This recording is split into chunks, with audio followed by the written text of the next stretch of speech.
بەناوی خودای گەورە و میهرەبان ئەزیزانی خۆم ئێمەی مرۆڤ زۆر جار لە هەوڵی ئەوەی داین کە چۆن دنیای خۆمان خۆشکەین و قیامەتی خۆمان بەدەست بێنین. بەدەستهێنانی قیامەتش بیرۆکە و پرۆژەی جوانی دەوێ. خۆشبەختم کتێبێک ئێستا کەوتۆتە بازاڕەوە بە ناوی لە پێناو بانگەوازی ئیسلامدا ئەتوانم بڵێم زۆرێ لەو کەلێرانەی پڕ کردوێتەوە. ئەم کتێبێکە دانراوە کە چۆن بتوانی تۆ ئەو توانە و تاقەی کە هەتا قیامەتی پێ بەدەست بێنی، ئەو پارەی کە هەتا چۆن بەکاری بێنیت، ئەو بڕوانامەی کە هەتا چۆن سوودی لێوەرگریت، ئەو ماڵ و خانەوادەی کە هەتا، ئەو بڕیارانی کە هەتا لە ژیاندا چۆن بتوانی بەکاری بێنی لە ئیستیسمارێکە، لە پرۆژەیەکە، لە کۆمەڵی ئەفکاری زۆر جوانە کە قیامەت خۆت بەدەست بێنیت. ئەم کتێبێکی زۆر نایابە کە دانراوە بە شێوازێک کە تۆ فێری ئەو بوارانە بکات کە دەتوانیت دنیا و قیامەتی خۆتی پێ خۆشتر و ئاسوودە بکەیت. کتێبێکە کە کۆمەڵێ بیرۆکەی زۆر جوان کە ڕەنگە عەجیبتان لێبێت ژمارەکەی بڵێم 3000 بیرۆکەی تێدایە بۆ بانگەوازکردن.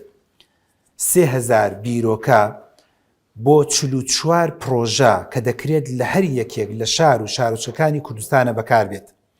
عەزیزێک کە سەیری بەرنامەکەی من دەکات و سەیری ئەم گرتە ڤیدیۆیە دەکات لە لادیەکی لە قەرەداخی، لە ناحەیەکی، لە قەزایەکی، لەیەکی لە شارەکانی، لە فەرمانگەیەکی، لە کۆمپانیای، لە شەریکەی، لە ناو تەکسیای، لە ناو پاسای، ئەم کتێبەکە بە نزیکەی 373 لاپەڕەیە دەتوانم بڵێم تەختیەی زۆربەی ئەم بوارانی کردووە. فکرێکتان لەسەر کتێبەکە بێ پێ بڵێم بەڕێزان، ئەم کتێبە هاتووە 44 پرۆژەی هێناوە بۆ بەدەستهێنانی قیامەت. ئەم پرۆژانە بۆ نمونە مەسەڵەن یەکەم پرۆژە کە باسی کردو باسی پرۆژەی بانگەوازکردنی کردووە کە تۆ لە چی پرۆژەیەکی بانگەوازیە ئەتوانی ئیش و کار بکەیت. بە نزیکەی 111 بیرۆکەی هێناوە بۆ پرۆژە کە تۆ دەتوانی کاری لەسەر بکەی و بەم جۆرە پرۆژەیانە بەم جۆرە بیرۆکانە بتوانی قیامەتی خۆت بەدەست بێنی. لە بەشێکی تری کتێبەکە باسی قورئانی کردو. ئێمە زۆر جار وازانین قورئان بەس بۆ خوێندنەوەیە، بیخوێنەرەوە و لە پەڕۆیەک کابدینە و لە سەر مێزێک دایبنی یان لەسەر پەنجەرەیەک دایبنێ. نا، ئەم کتێبە 111 بیرۆکەی هێناوە بۆ تۆی ئەزیز، بۆ تۆی دایکی بەڕێزم، بۆ برای بەڕێزم کە زەکاتێکت هەیە دەتەوێت لە پرۆژەی قورئانە بەکاری بێنی، خێر و چاکەیەک تێ دەتوانی لە پرۆژەی قورئانە بەکاری بێنی. بە دنیایەوە 111 بیرۆکەی پێوەتویتە کە دەتوانی زۆر بە جوانی و مەزبوطی ئیسفادەی لێ بکەیت. ئێمە مزگەوت بۆ دووشت بەکارێنین، بۆ دەست نوێژگرتنێک و جاجارە گەرێکی تەنگاوە خۆی پێکات، یاخود جاجار بۆ نوێژکردنیش. کەمتر بیرمان لەوە کردوێتەوە کە مزگەوت زۆر لەوە گەورەتر و عەزیمترە. تەسەورەکەن ئەم کتێبە نایابە کە لە نووسینی کاک میران محەممەدە، مامۆستا میران محەممەد کە نووسیوێتی و کۆی کردوێتەوە 221 بیرۆکەی هێناوە کە دەتوانی مزگەوت بەکاربێنی بۆ بەدەستهێنانی قیامەت. ڕاستە تۆ دەچی نوێژێک دەکەی لە مزگەوتەوە خێرت دەگا زۆر باشە، بەڵام 221 بیرۆکەی هێناوە کە دەتوانی مزگەوت لە دەرگا بۆ دەرگا بەکاری بێنی و زۆر ئیسفادەی لێ بکەی. زۆر جارێ من ڕێکخراومان هەیە، بەڕێزێک سەیری بەرنامەکە دەکات دەڵێ وەڵام من ڕێکخراوێکم هەیە بەس دکتۆر بەس بۆ ڕاوەدینار بەکارێنم. نا، دەتوانین لە ڕێی ڕێکخراوەکانی خۆتەوە و کۆمەڵی ڕێکخراوە کە لە کوردستانی خۆمانە هەیە بیکەی بە ئەفکارێکی زۆر جوان کە 66 بیرۆکەی هێناوە زۆر بە جوانی و بە مەزبوطی کە ئیسفادەی لێ بکەی. ئێمە لە کوردستانی خۆمانە لە ڕێی ئەم کتێبەوە لە پێناو بانگەوازی ئیسلامدا ئێستاکی هەندێک پێشبڕکێ داهاتووە، بەڵام زۆربەی پێشبڕکێکان سنووردارە. پێشبڕکەیەکە بۆ فەرمودە لەبەرکردن و ئەمرەیەکەیە، یان پێشبڕکەیەکە بۆ قورئان لەبەرکردن و وەڵا بۆنە لاپتۆپێکمان بۆی هەیە. بەڵام ئەم کتێبە 43 بیرۆکەی زۆر جوانی هێناوە لەسەر پێشبڕکێ بۆ ئەو ڕێکخراوانی کە ڕێکخراوێکی باگراوندینین، بۆ ئەو ڕێکخراوانی کە باگراوندێکی کۆمەڵایەتیان هەیە، باگراوندێکی ئافرەتانیان هەیە، بۆ ئەو ڕێکخراوانی کە کەم تازۆ دەتوانن حەزەکەن پێشبڕکێ بکەن لە بواری مناڵانە، لە بواری ئافرەتانە، لە بواری کەسانی بە تەمەندا پێشبڕکێ بکەن لە بواری زانست و ڕۆشنبیریە. 43 بیرۆکەی بۆ هێناوی کە تۆ دەتوانی مەزبوط بەکاری بێنی. لە کاری ڕێکخراوەیە، کاری ڕێکخراوەی ئەمە لە کوردستانە تقریباً چەند کاری ڕێکخراوەیەکی سنووردار دیاری کراوە. پارە لێیەکێ وەرگرە و بیدە بە منداڵێکی بێباوک، یان پارە لێیەکێ وەرگرە و بیدە بە خانوویە کابۆیەکێک تامیریکە. بەس نا، ئەم کتێبە هاتووە 144 بیرۆکەی هێناوە کە لە کوردستان و لە خەلیج و لە وڵاتانی ترە بەکار هاتووە، یان دەتوانرێت بەکار بێت و دەتوانێت سوودی لێوەرگری. کاتە بە 144 بیرۆکە دەتوانیت تۆ کاری ڕێکخراوەی بکەیت. لە بواری هاوسەرگیریە ئێمە تقریبا لە کوردستانە پرۆژەیەک مەشهورە بەوەی کە پارەیە کۆکەرە و یارمەتی هەندێک گەنج بدە لە بواری هاوسەرگیریە. بەڵام ئایا دەزانی کتێبی لە پێناوی بانگەوازی ئیسلامدا 38 بیرۆکەی بۆ تۆ هێناوە، 38 ئەفکاری زۆر جوان، ئایدیای زۆر جوان بۆ هێنراوە کراوە بە دووتۆی ئەم کتێبەی کە کتێبێکی زۆر لە ماعی ملەوەنی زۆر جوان و سەرنجڕاکێشەکە قەنەعەتم وایە دەتوانرێت زۆر بە جوانی و بە مەزبوطی سوود لە ناوەڕۆکەی وەرگیرە. 38 بیرۆکەی هێناوە کە تۆ دەتوانی لە بواری هاوسەرگیریە سوودی لێوەرگری. لە بواری خێزانە 105 بیرۆکەی هێناوە کە ئێمە هەمیشە وتومانە تەلەڤیزۆن، رادیۆ، سەتەلایت، وەزارەت، پەیمانگا دار و بەرد ئیش لەسەر خێزان تێکچوو نەکات. ئەی ئێمە چۆن ئیش لەسەر ئەوە بکەین کە خێزانەکان باش و چاکەین بەڵام لەو لاشۆ قیامەتمان دەستکەوێت. بەڵێ لە پێناو بانگەوازی ئیسلامدا ئەم کتێبە 105 بیرۆکەی هێناوە لە بواری خێزانەکە تۆ دەتوانی سفادەی لێ بکەیت. لە بواری خزم و کەسوکارە 72 بیرۆکە، لە بواری دراوسەیە ئێمە یەکشت فێر بووینە یارمەتی دراوسێ بدە یان ئازارت بۆی نەبێ. بەڵام ئەم کتێبە جوان و نایە بە 33 بیرۆکەی هێناوە تۆ دەتوانی لە ڕێ ئەم بیرۆکانەوە خزمەتی هاوسەکانی خۆت بکەی قیامەت بەدەستبێنی. لە نەمام ناشتنێکەوە بیگرە هەتا زۆر شتی تر کە لەناو کتێبەکەی باس کراوە 33 بیرۆکە کە دەربارەی هاوسێ و دراوسێ کە دەتوانی ئیسفادەی لێ بکەیت. و ئێمە بەداخەوەم قسەیە دەڵێم کە ئەزیزانی خۆم، برا بەڕێزەکان، خوشکە ئازیزەکان، ئێستا زۆر جار گەنجەکان بەدەست خۆیان و ئەناڵێنن، ئێمەش بەدەستیان و ئەناڵێنین. گەنجەکان زۆر جار خۆیان لە گیانی خۆیان بێزارن و ئێمەش زۆر کەم تا زۆر لە هەڵسوکەوت و لە تەعامل و لە تەسەڕوفاتە هەڵەکانی ئەوان بێزارین. بەڵام ئایا دەزانی ئەم کتێبە 78 بیرۆکەی تێدایە بۆ گەنجان کە دەتوانی لە ڕێی ئەم بیرۆکە زۆر جوان و نایەبانەوە سوود بە گەنجان بگەینی. 71 بیرۆکە بۆ منداڵ و نەوجەوانان چۆن منداڵ و نەوجەوانان ئیسفادەی لێ بکەی.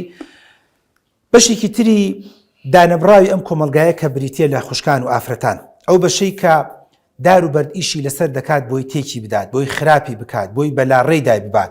خۆشبەختم کتێبێکی نایابی زۆر جوان و وە کۆڵە سەرنجڕاکێش دانراوە بۆ بەردەستی جەنابەت کە ئێستا لە کوردستانە هەیە بە ناوی لە پێناوی بانگەوازی ئیسلامدا 99 بیرۆکەی زۆر جوانی هێناوە بۆ خوشکان. واتە گە تۆ ڕێکخراوێکی ئافرەتانی، ڕێکخراوێکی خوشکانی، ڕێکخراوێکی تەنانەت ئیسلامیان عەلمانیت، هەتای خزمەتی ئافرەتان بکەیت دەسەحمەد نەبێ ئەوە کتێبێکە زۆر بە جوانی و مەزبوطی تۆ بیخوێنەرەوە. ئەم 99 بیرۆکەیە ڕێگا و شێوازەکانە، بوارەکانە کە تۆ دەتوانی زۆر بە جوانی و بە مەزبوطی خزمەتی خوشکانی پێ بکەی، خزمەتی دایکانی پێ بکەی، خزمەتی کچەکانمانی پێ بکەی و بۆی بتوانی کۆمەلگایەکی جوان و تەندروست دروست بکەین. لە ڕووی باڵاپۆشیەوە 22 بیرۆکە، لە ڕووی هاوڕێوە چۆن بتوانین سوود و قازانجمان هەبێ بۆ هاوڕەکانمان 79 بیرۆکە. لە ڕووی قوتابخانەکانەوە ئێمە لە کوردستانە وەکو باسەکەن بە نزیکەیی ئەگەر ژمارەکەم لەبی نەچوێ 200 تا 250 هزار شتێکی وا بەسمە خەڵکمان هەیە فەرمانبەرە لە بواری قوتابخانەکانە. تەسەوور بکە 112 بیرۆکە هێنراوە بۆ تۆی ئەزیز و خۆشەویست لە بواری قوتابخانەکانە. واتە گە تۆ بەڕێوبەری مامۆستای فەرمانبەری لە قوتابخانەکانە 112 بیرۆکە بۆ جەنابەت کراوەتە ناو ئەم کتێبە. کاتە مامۆستایە کە لە قوتابخانەی بەڕاستی زەرورە ئەم کتێبێ بەدەستەوە بێ بۆی بزانێ قوتابخانەکە تەنها بۆ ڕاوەدینارێک و موچە وەرگرتنێک نەبێت، نە ڕێگایەک بێ بۆ بەدەستێنانی هەم خۆشبەختی لە دنیادا هەم بەدەستێنان لە قیامەتە. بابەتی تر دەربارەی زانکۆ پەیمانگاکان 98 بیرۆکە،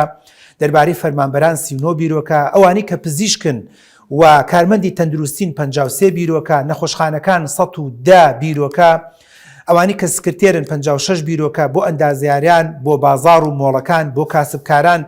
تەسەوورەکەن برای ئەزیز و خۆشەویستم تۆ خەریکی کار و کاسبیت، ئەکرێت کاسبەکە تەنها بۆ پارە پەیداکردن نەبێت. پارە پەیداکردنە شتێکی زۆر باشە و خوایت گەورە لێ ڕازی دەبێت و قیامەت ئینشاڵڵا مسۆگەرە. بەڵام 152 بیرۆکە کراوەتە ناو ئەم کتێبەوە کە ئیش لەسەر کاسبکاران دەکات و بە جوانی و بە مەزبوطی دەتوانی کاسبیەکەی خۆت بەکاربێنی. 76 بیرۆکە بۆ کەسانی کە ئۆتۆمبیلیان هەیە، بۆ ماتۆرسکیل، بۆ مۆبایل، بۆ تۆڕۆ کۆمەڵایەتەکان کتێب خوێندنەوە، یعنی بە کورتی و بە مختصری کە بە دڵنیاییەوە زۆر شتێکی زۆر جوان و نایابێ. یعنی شتێکی ترم زۆر جوان هەست پێ کرد کە لە ناو ئەم کتێبە باس کراوە 51 بیرۆکە بۆ کوردانی کە لە دەروەی وڵاتن. یعنی بەڕێزێکەوە وڵای دیکتۆ من لە دانیمارکم ناشکوری نەبێ وەکو ئێرە مزگەوتی لێ نیە، یعنی وەکو ئێرە دەرز و دەوری لێ نییە. دەڵێم دەی زەحمەت نەبێت ئەم کتێبە دەست بخات چکە 51 بیرۆکەی تێدایە بۆ کوردانی تاراوگا کە دەتوانێت زۆر بە جوانی و مەزبوطی ئیشی لەسەر بکەی. ئەو ئەزیزانەمان کە دۆستی ژینگەن 77 بیرۆکەی تێدایە بۆ تۆی ئەهلی ژینگە، بۆ بەڕێزانەمان لە گوند و دیهاتەکانن. ئایا گوند و دیهات دەعوە بانگوازی تیان نەکرێ؟ بە دڵنیاییەوە 25 بیرۆکەی تێدایە بۆ تۆ دەتوانیت ئیشوکاری خۆتی تیا مسۆگەرکەی و دنیا و قیامەتی خۆتی تیا مسۆگەرکەی ئەوانی کە لە بواری کافتریا ئیشەکەن لایەنە وەرزشەکان ئەوانی کە لە ئۆتێلەکانن ئەوانی کە لە فڕۆکەخانن تەنەن ئەوانی کە لە سزنان ینی بەڕێزێک لە وڵام من فەرمانبەرم لە سزن دکتۆر ناشکری نەبێ بەیانی زوو ئەڕۆم تا نیمەڕۆ ئێوارە نایەمەوە دەیت زەحمەت نەبێ 23 بیرۆکە لەناو ئەم کتێبەیە هاتووە کە دەکرێت گرتوخانەکان بەندیخانەکان بکەین بە هۆکارێک بۆ بەدەستێنانی قیامەتی تۆ و منیش و هەمومان و گرتوخانەکانش بکەین بە ڕێگایەک بە شێوازێک بە شوێنێک بۆ چاکردن و باشترکردن بۆیە هەر بەڕێزێک کە ئەوێ بیرۆکێکی دەربارەی بە ساڵاتچوو دەربارەی نابینا دەربارەی هەر شتێک دەست بکەوێت بە دڵنیاییەوە ئەم کتێبەی کە دەنووسراوە لە پێناو بانگەوازی ئیسلام تا بە دڵنیاییەوە دەستان دەکەوێت ئەم کتێبە کتێبێکی زۆر لە ماعی زۆر جوانە بەڕاستی من کە لە بەرگ بۆ بەر خوێندومەتەوە شانازی دەکەم کە گەنجێک وەکو کاک محەممەد ئەم کتێبە زۆر جوان و نایەبە بە هیلاکی و مادووبوونی چەند ساڵێک کۆی کردوێتەوە کە منیش هاوکاری بوومە بۆیە ئەوەندە کابراوتنی وەسوسەنای دەکەم بە عەرەبی سێرچی بۆ بکە بە کوردی سێرچی بۆ بکە بە ئینگلیزی بە زۆربەی زمانەکان سێرچی بۆ بکە هەرچی بیرۆکە هەیە لە جیهانی ئیسلامیە کە بەکاردێت بۆ باشترکردنی دنیای خەڵک و بۆ بەدەستهێنانی قیامەت بۆ خۆمان ئەتوانم بڵێم بە نزیکەی 3000 بیرۆکە کراوەتە ناو ئەم کتێبە سوپاس بۆ کتێبخانەی ڕێنوێن کە چاپی کردووە بە دڵنیاییەوە ئەم کتێبە بەو ناونیشان و بۆ ژمارە تەلەفۆنی کە لەگەڵ ڤیدیۆکە بڵاو دەکرێتەوە دەتوانی هەم بە سعری جملە دەستت بکەوێت پەیوەندی بۆ ژمارە تەلەفۆن بکەی هەم پەیوەندی بە کتێبخانەکان و کتێبخانەی ڕێنوێنی شەو بکەی بە دڵنیاییەوە تۆ دەتوانی دەستت بخەی هەم بۆ ئەوەی دنیای خۆتی پێخۆشکەی هەم بۆی بزانیت کە چۆن دەتوانیت قیامەتی خۆت بەدەست بێنی بە ئومێدی بەدەستهێنانی قیامەت بە ئومێدی باشترکردن و چاکردنی دنیای هەمومان سپاس بۆ هەموو لایەک